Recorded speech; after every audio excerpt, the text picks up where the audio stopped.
Tatum సెల్ఫ్ and debate news బెంచ్కి స్వాగతం. 5 రాష్ట్రాల ఎన్నికల్లో ప్రధానమైనటువంటిది బెంగాల్, తమిళనాడు. ఈ 2 పెద్ద రాష్ట్రాలు. అదే సందర్భంలో పెద్ద మార్పులే చోటు చేసుకున్నాయి. కేరళ మరొకటి. ఈ మార్పుల వెనకాల అంటే అధికారంలో ఉన్నటువంటి ప్రభుత్వాలని మార్చిన ఈ 3, అధికారంలో ఉన్న ప్రభుత్వాన్ని కొనసాగించింది పాండిచ్చేరి కానీ అస్సాం కానీ. ఈ మార్పు అది కూడా దేశంలోనే గొప్ప విప్లవాత్మకమైనటువంటి మార్పులు తెచ్చేటటువంటి వ్యక్తులుగా ఇటు ద్రవిడవాదం, అటు పక్కన వచ్చేటప్పటికి బెంగాల్లో మమతా బెనర్జీ తీసుకొచ్చినటువంటి ఆత్మగౌరవ నినాదం, ఇంకో పక్కన సెక్యులరిజానికే అర్థం అని చెప్పేటటువంటి వామపక్షాలు. ఈ ముగ్గురే దెబ్బతినడం అన్నటువంటిది ఎలాంటి పరిణామాలకు దారితీస్తే, అసలు ఎందుకు ఇట్లాంటి పరిస్థితి వచ్చింది, అంశాన్ని గురించి మాట్లాడేది ప్రస్తుతం మనతో పాటు ఉన్నారు రాజకీయ విశ్లేషకులు లగమనేని శివరాం ప్రసాద్ గారు. నమస్తే అండి. నమస్తే. ఏమంటారు ఈ రిజల్ట్, ఈ 3 రాష్ట్రాల రిజల్ట్? ఒకటి సాయి గారు, మనం బెంగాల్ చూసుకుందాం. వెస్ట్ బెంగాల్కి సంబంధించి ఏమైందంటే 15 సంవత్సరాలు అయిపోయింది. ఆవిడ ఒక ఫైటర్ కింద, ఆవిడ మొదటి నుంచి కూడా ఒక ఫైటర్ కింద ఆ రోజున్న కమ్యూనిస్ట్ పార్టీ గవర్నమెంట్ మీద పోరాడినివ్వండి ఏదన్నా కానీ ఒక ఫైటర్గా ప్రజల దృష్టిలోకి వెళ్ళింది. అటువంటిది రాను రాను ఏమైంది, అక్కడ ఈ 3 గవర్నమెంట్స్కి సంబంధించి, మీరు 3 రాష్ట్రాలు అన్నారు కదా, వెస్ట్ బెంగాల్, తమిళనాడు, కేరళ, 3కి సంబంధించి కామన్ ఒకటి ఏంటంటే అవినీతి, పాలన మీద అవినీతి మార్కు. ఆవిడ ప్రత్యక్షంగా అవినీతి చేయకపోయినా ఆవిడ మేనల్లుడు అభిషేక్ బెనర్జీ, ఆయన ఒక రాజ్యాంగేతర శక్తిగా మొదలయ్యాడని చెప్పి అక్కడ ఆయన ఏం చెబితే అదే జరుగుతుందని ఒకటి. రెండోది, పరిపాలన మీద ఈవిడికి కేర్లెస్గా ఉంటాం. అంటే మీరు అక్కడ ఆర్జీ కేర్ హాస్పిటల్లో ఇన్సిడెంట్ జరిగి ఒక మెడికో అంత ఘోరంగా అయితే ఆవిడ కనీసం పరామర్శకు కూడా వెళ్ళని పరిస్థితి. ఆవిడ ఆ చనిపోయిన విద్యార్థిని మదర్నే వాళ్ళ బీజేపీ క్యాండిడేట్గా పెట్టి గెలిపించిన పరిస్థితి చూసాం. అంటే ఏంటి, పట్టించుకోని విధానం. ఎంతసేపు ఏంటంటే ఒక కాంబినేషన్, ముస్లిం కాంబినేషను, తర్వాత ఇక్కడ బెంగాల్ ప్రైడ్, ఇది దీంతోనే జరగదు. అక్కడ నుంచి మీకు బంగ్లాదేశ్ నుంచి ఇన్ఫిల్ట్రేషన్, రోహింగ్యాలు కానీ లేకపోతే బంగ్లాదేశ్ నుంచి వచ్చేవాళ్ళు కానీ ఆ ఇన్ఫిల్ట్రేషన్ రావటం, అక్కడ ఉన్న లోకల్ ప్రజలు కూడా వాళ్ళ వలన ఇబ్బందులు ఎదుర్కొంటాం, వాళ్ళకి టీఎంసీ అండగా ఉండటం, ఇది ఒక పరిస్థితి. అయితే అక్కడ కిందసారి వెస్ట్ బెంగాల్లో మనం చూసుకుంటే 2021 ఎన్నికల్లో బీజేపీకి టీఎంసీకి మధ్య 10% తేడా ఉంది. 10% ఓటింగ్ తేడా ఉంటే ఆ రోజున ఈ 2 పార్టీలకి మధ్యలో తేడా 134 సీట్లు ఎంతో. అటువంటిది ఇప్పుడు బెంగాల్లో 4.5%, 5% లోపు తేడా ఉంది. కానీ 125 సీట్లు ఎక్స్ట్రా వచ్చినాయి. అంటే ఒక్కొక్క పర్సంటేజ్కి ఎంత వచ్చింది, దాదాపు 30 సీట్లు. ఆ రోజున 14 సీట్లు అయితే వాళ్ళు 30 సీట్లు తేడా వచ్చింది. కారణం ఏంటి? ఒకటి, ముస్లిము దీంట్లో ఏంటంటే వీళ్ళు ఏమనుకుంటున్నారంటే సెక్యులరిజం అంటే మనం మైనారిటీస్ని సపోర్ట్ చేయటమే అనుకుంటున్నారు. మైనారిటీస్ తప్పు చేస్తే వ్యతిరేకించడం కూడా సెక్యులరిజమే. సెక్యులరిజం అంటే అన్ని పార్టీల్ని కలిపి అన్ని మతాల్ని సమానంగా చూడటం తప్ప ఒక మతాన్ని ప్రత్యేకంగా చూడటం కాదు. అట్లాగే ఇక్కడి నుంచి వేరే వాళ్ళు వచ్చి వెస్ట్ బెంగాల్లో తిష్ట వేసి వాళ్ళు దొంగ ఓట్లలో ఇచ్చేస్తుంటే వాళ్ళని సపోర్ట్ చేయటం కాదు. ఇది మీకు మొత్తం ఇండియా మొత్తం కనపడుతుంది వాళ్ళ పరిస్థితి. అక్కడ ఆ విధంగా చేయటం ఒకటి. తర్వాత ఆ ఓటింగ్ సంబంధించి ధైర్యం ఇచ్చే పరిస్థితి తీసుకురావటం బీజేపీ సెంట్రల్ గవర్నమెంట్. అక్కడ 2.5 లక్షల మంది మన వీళ్ళని ఇది ఫోర్స్ని దించటం, కేంద్ర బలగాలను తీసుకురావటం, ఏ విధంగా కూడా అసలు ప్రశాంతంగా ఎలక్షన్ జరిగింది అని చెప్పి కమ్యూనిస్ట్ పార్టీ లీడరే స్టేట్మెంట్ ఇచ్చిన పరిస్థితి తీసుకొచ్చారు బెంగాల్లో. దాని తర్వాత ఒకటి, బీజేపీ సంస్థాగతంగా ఏ విధంగా పనిచేసిందని కూడా ఇక్కడ చూసుకోవాలి మనం. ఎగ్జాంపుల్, ఒక పన్నా ప్రముఖుల్ని ఒక్కొక్క చోట పెట్టారు. వాళ్ళు అట్లాగే ధర్మేంద్ర ప్రధాన్ ఎప్పటి నుంచో బెంగాల్ మొత్తాన్ని ఆయన అక్కడ కూర్చొని ఆర్గనైజ్ చేస్తున్నాడు. ఆ విధంగా చేయటం, తర్వాత ప్రతి 15 కుటుంబాలకి 15 ఏళ్ళకి ఒక మనిషి దాంట్లో చేయటం, ఆర్ఎస్ఎస్ వాళ్ళు కూడా అక్కడ ఇది రావటం, తర్వాత ఈ మన త్రిబుల్ తలాక్ ఆ ఇష్యూ మూలన అక్కడ మైనారిటీ లేడీస్ కూడా కొంతమంది బీజేపీకి సపోర్ట్ చేయటం ఇవన్నీ చూసాం. తర్వాత వీటితో పాటు మొన్న ఏదైతే మనకు మహిళా బిల్లు వచ్చిందో మహిళా బిల్లుని తీవ్రంగా వ్యతిరేకించిన వాళ్ళు ఇద్దరు. ఒకటి మమతా బెనర్జీ అయితే, రెండు స్టాలిన్. ఇప్పుడు ఎక్కడైతే మన దక్షిణ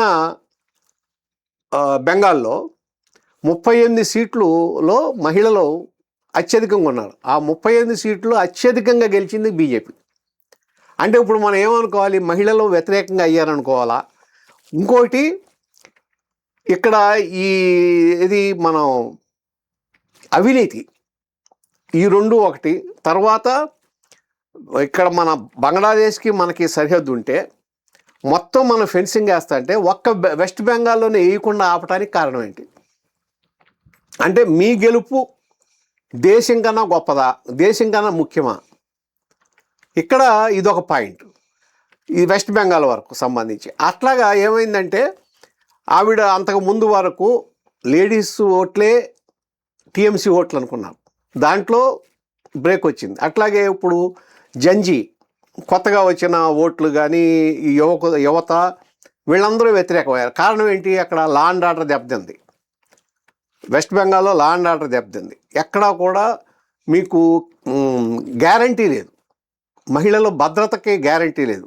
కనపడినాయి 2-3 ఇన్సిడెంట్స్ అక్కడ. దాంట్లో కూడా టీఎంసీకి సంబంధించిన వాళ్ళే ఉన్నారు. అక్కడ యాక్షన్ తీసుకుంటంలో వెనకబడ్డారు ప్రజల్లో. దాంట్లో ఏమైందంటే నమ్మకం కోల్పోయారు ప్రజలు. నమ్మకం ఎప్పుడైతే కోల్పోయారో ఆల్టర్నేటివ్ పార్టీగా బీజేపీ ఎప్పుడైతే అక్కడ అపీర్ అయిందో అక్కడ మీకు ఆ ఓట్ చేంజ్ ఉన్నది కదా, అది వచ్చింది. ఇప్పుడు మీకు ముస్లిమ్స్ ఓట్లే తీసుకుంటే టీఎంసీకి దాదాపు 7% ముస్లిం ఓట్స్ తగ్గినాయి, 8% తగ్గినాయి. 8%లో 7% కాంగ్రెస్కి కమ్యూనిస్ట్ పార్టీలకు వెళ్ళిపోయాయి. అంటే షిఫ్ట్ బీజేపీకి రాలేదు కానీ వాళ్ళకి తగ్గిపోయినాయి. ఇట్లా అక్కడ జరిగింది. సరే, తమిళనాడు వచ్చేటప్పటికి అవినీతి. రెండోది ఏంటంటే కొడుకుని ఉదయనిధి స్టాలిన్ని సపోర్ట్ చేయటం. అక్కడ ఏమైంది, అక్కడ కూడా ఇదే పొజిషన్. రెండు అన్నా డిఎంకే. ఇప్పుడు ఎట్లా ఉందంటే వేస్తే మాకు లేకపోతే వాళ్ళకి.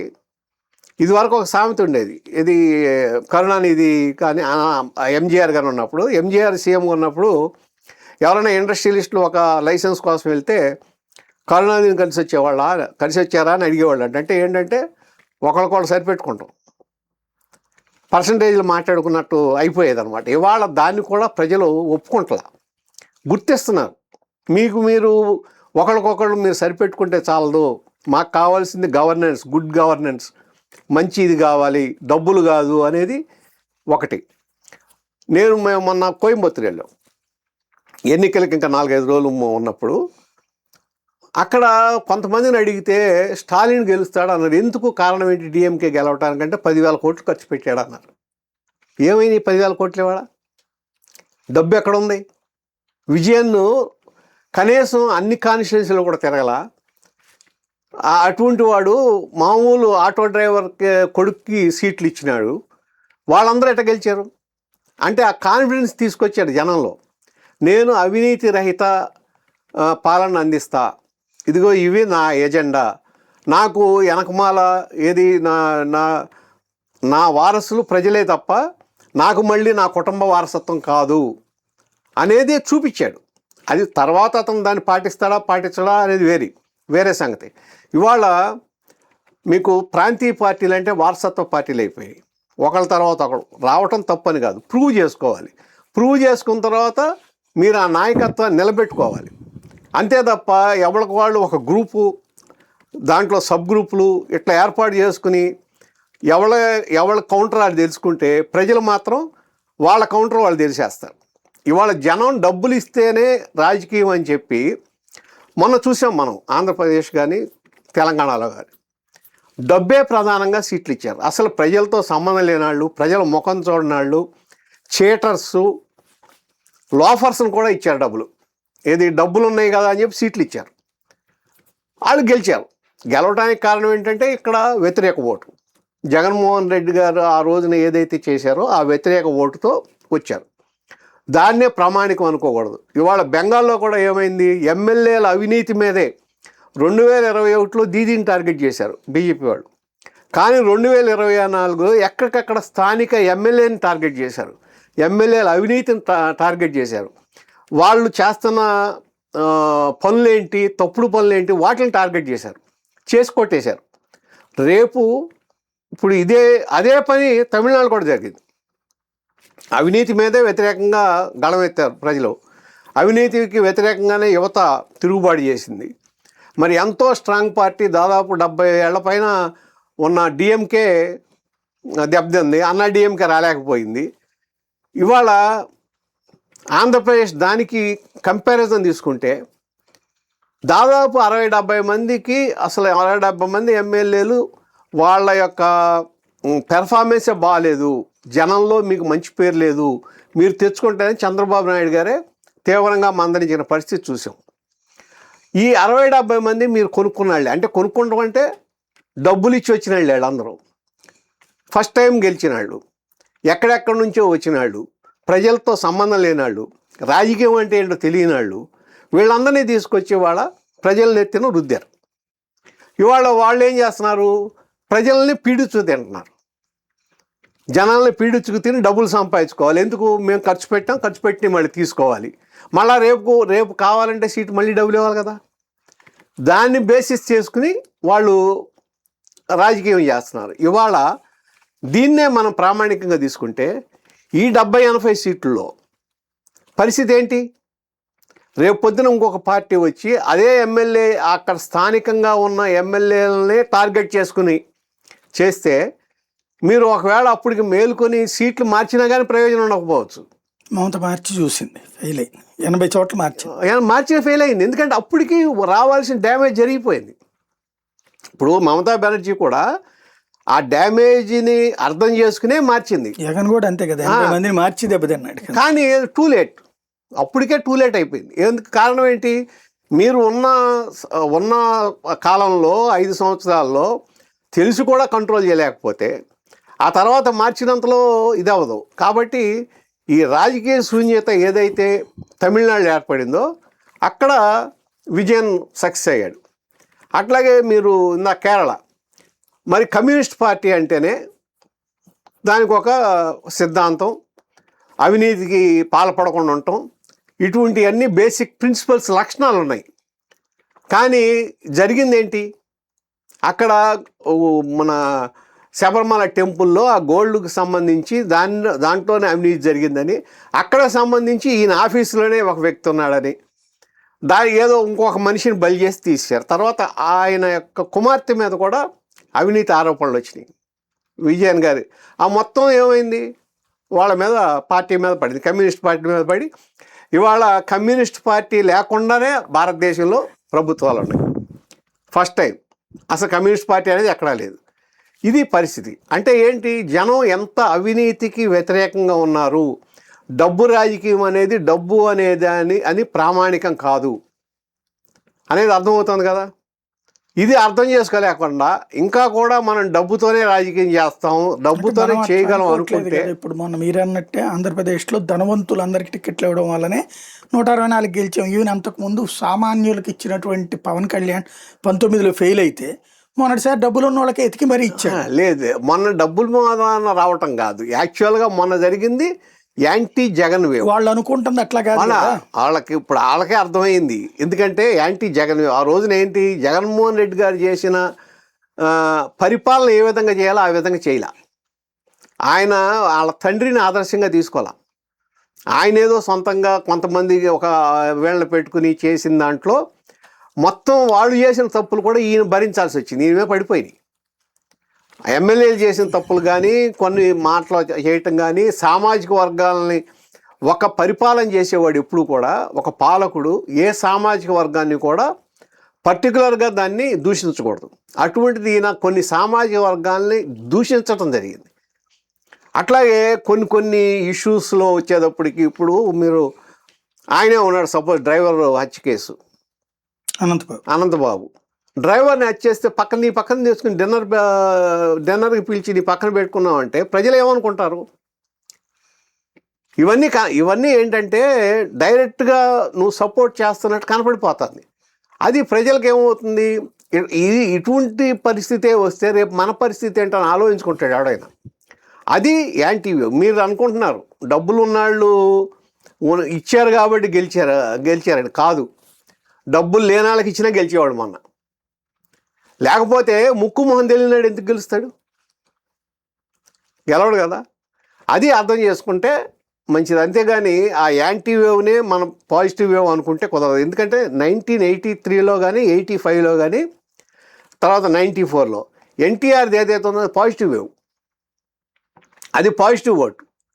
ఆ ఓటుని తెచ్చుకుంటానికి ట్రై చేయాలి తప్ప యాంటీ ఓటుని తీసుకుని రేపు పొద్దున మనం అదే కరెక్ట్ అనుకుంటే అది కరెక్ట్ కాదు. రెండోది ఏంటంటే ఎక్కడెక్కడైతే సెకండ్ పవర్ సెంటర్స్ ఏర్పడినాయో, ఇప్పుడు అక్కడ మమతా బెనర్జీ దగ్గర second power centre Abhishek Banerjee, ఇక్కడ తమిళనాడులో second power centre Udhayanidhi Stalin. అటువంటిది అట్లాగే మీకు మన తెలంగాణలో చూసుకుంటే కేటీఆర్ ఏర్పడ్డాడు ఆ రోజున. అటువంటి పరిస్థితి ఆంధ్రప్రదేశ్లో తెచ్చుకోకుండా ఉండాలి. ఎందుకంటే రెండో పవర్ సెంటర్ ఎప్పుడైతే ఏర్పడిందో డిస్టర్బెన్స్ వస్తుంది. అంటే ఇక్కడ రెండో ప్రాబ్లం ఏం లేదు, ఒకటే పవర్ సెంటర్, అది లోకేష్. లేదు, చంద్రబాబు పవర్ సెంటర్ కాదు, చంద్రబాబు నాయుడు. అది అంటే ఒకటి పవర్ సెంటర్ అయినా కాకపోయినా నేను అనేది ఏంటంటే, మీరు చంద్రబాబు నాయుడు గారిని పెట్టి 2024లో జగన్మోహన్ రెడ్డి రాష్ట్రాన్ని నాశనం చేశాడు, అభివృద్ధి ఆగిపోయింది. మళ్ళా చంద్రబాబు నాయుడు గారు లాంటి అనుభవజ్ఞుడు ఉంటేనే ఈ రాష్ట్రం గాడిని పడుతుంది, మళ్ళా ఈ రాష్ట్రం ఒక అభివృద్ధిలోకి వెళ్తుంది అని చెప్పి ఓట్లు వేయించుకున్నారు. సో 2029 వరకు ఆయనే పవర్ సెంటర్ ఉండి తీరాలి. ఎందుకంటే ఓట్లు వేసింది మీకు, ఆయన్ని చూపించి మీరు ఓట్లు వేయించుకున్నారు. సో ఆయనే ఆ విధంగా పవర్ సెంటర్గా ఉండాలి తప్ప ఇంకొక పవర్ సెంటర్ ఉంటే విత్ ఇన్ ది పార్టీ మీకు తెలియకుండానే అసంతృప్తులు బయలుదేరుతాయి. ఏ పార్టీనైనా, ఒక్క టీడీపీ అని కాదు, టీఆర్ఎస్ అని కాదు, లేకపోతే డిఎంకే అని కాదు, ఎటువంటి పార్టీలో అయినా సరే సెకండ్ పవర్ సెంటర్ ఉంటే తెలియకుండానే స్ప్లిట్ ఏర్పడుతుంది, అసమ్మతి ఏర్పడుతుంది. ఆయనే చంద్రబాబు గారు ప్రమోట్ చేస్తున్నారు కదా, మా అబ్బాయిలు గూగుల్ వాళ్ళతో మాట్లాడారు. అది తప్పులేదు. ఇప్పుడు ఆయన చేసిన దాన్ని ఆయనకి ఇవ్వటం తప్పులేదు. అట్లాగే ఇప్పుడు ఇవాళ వర్కింగ్ ప్రెసిడెంట్ ఇచ్చారు, అది తప్పులేదు. కానీ ఈ వర్కింగ్ ప్రెసిడెంట్ ఇచ్చిన ఇంకోటి ఇచ్చిన గతంలో చంద్రబాబు నాయుడు గారు ఎట్లా ఉన్నాడు, లేకపోతే ఎన్టీఆర్ ఎట్లా ఉన్నాడు. ఎన్టీఆర్ వచ్చినప్పుడు పార్టీలో ఆయన చుట్టూ ఎవరు ఉండేవాళ్ళు? మాజీ కమ్యూనిస్టులు, మాజీ సోషలిస్టులు, లేకపోతే బాగా అంతకుముందు ప్రతిపక్షంలో ఉండి రాటు తేలిన వ్యక్తులు, అట్లా వాళ్ళందరూ ఉండే. వాళ్ళు ఏంటంటే సిద్ధాంతాలు, కొన్ని పద్ధతులు, ఈ మొత్తం సామాజిక సమీకరణలో ఒక సమాజానికి ఏదన్నా మేలు చేయాలంటే సమాజం మొత్తానికి చేయటం. ఇది ఇప్పుడు ఆడపిల్లలకు ఆస్తి హక్కు ఉంది, అట్లాగే బీసీ రిజర్వేషన్ ఉంది, మహిళలకు. ఇవన్నీ ఎందుకు తీసుకొచ్చాడు ఆయన? ఈ సంస్కరణలన్నీ ఎందుకు వచ్చినాయి? ఇవన్నీ ఆయన రావడానికి కారణం ఏంటంటే ఆ చుట్టూతో ఉన్న ఒక వాతావరణం.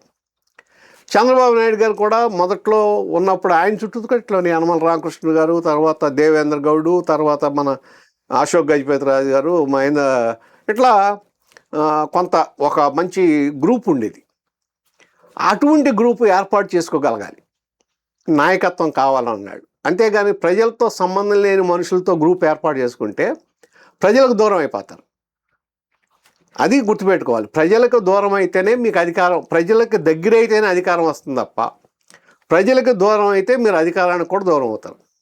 రైట్. ఫైనల్గా ఒకటి చెప్పండి, మార్పుని ఇక్కడ బాబు గారు ఇవాళ చేస్తే సాధ్యమవుతుందా, లేదా లొకేషన్ సీఎం చేసేయడం ద్వారా ఆయనకే ఆ పవర్ సెంటర్గా పెట్టేస్తే సెట్ అవుద్దా? లేదండి, ఇప్పుడు నేను ఇందాకే అదే చెప్పా, ఓటు వేసింది 2024 చంద్రబాబు గారికి. ఆయన ముఖ్యమంత్రిగా ఉండటం కోసమే ఓటేశారు. రెండోది, ఆంధ్రప్రదేశ్కి ఒక ఆనవాయితీ ఉంది. ఎన్టీ రామారావు గారు లాంటి హేమాహేమి అయిన వ్యక్తే, అంత గ్లామరస్ పర్సనే జాతీయ రాజకీయాల్లోకి వెళ్తే ఓడిపోయాడు. జాతీయ రాజకీయాల్లోకి ఈ ఆంధ్రప్రదేశ్ నాయకులు వెళ్ళటం ఆంధ్రులు ఒప్పుకోరు, ఇక్కడే ఉండాలి వాళ్ళకి. అది ఎన్టీఆర్ దగ్గర నుంచి మీరు చూసారు, కేసీఆర్ దాకా. కేసీఆర్ని కూడా చూడండి, బీఆర్ఎస్ అనగానే ఓడిపోయింది. అంటే ఇప్పుడు తెలుగు రాష్ట్రాలు రెండు ఒకటే కదా, మెంటాలిటీ దాదాపు ఒకటే. వీళ్ళు దాన్ని యాక్సెప్ట్ చేయరు, ఇక్కడ రాష్ట్రంలోనే ఉండటానికి చూస్తారు. దాన్ని గుర్తుపెట్టుకుంటే మీకు ఎవరు ఉండాలి అనేది అర్థమవుతుంది. చంద్రబాబు నాయుడు గారికి లోకేష్ గారు సహాయకుడిగా ఉండి ఆయన ద్వారా అన్నీ నేర్చుకుని ఆయన తర్వాత అవటానికి ప్రయత్నిస్తే మంచి జరుగుతుంది. అట్లా కాకుండా చంద్రబాబు నాయుడు గారు అయినా సరే తప్పుకుని ఇస్తామంటే మళ్ళీ ఎలక్షన్లో మళ్ళీ ఆయన ఫోకస్ చేసి తీసుకుంటే తప్ప లేకపోతే యాక్సెప్టెన్స్ రాదు. Right, thank you very much. ఇది పరిస్థితి. 5 రాష్ట్రాల ఎన్నికలు కొత్త చర్చలకైతే తావిస్తున్నాయి. అయితే అతిపెద్దదైనటువంటి అంశం అవినీతి, ఆశ్రిత పక్షపాతం, అదే సందర్భంలో వారసత్వ రాజకీయం. దీని గురించి మనం చర్చిస్తున్నాం. బట్ పాలకులు ఆ చర్చలో పార్టిసిపేట్ చేసి సరి చేసుకుంటారా, లేకపోతే ఇదే కరెక్ట్ అని వాదనతో ప్రజల్ని ఒప్పిస్తారా అనేది రాబోయే రోజుల్లో చూడాల్సి.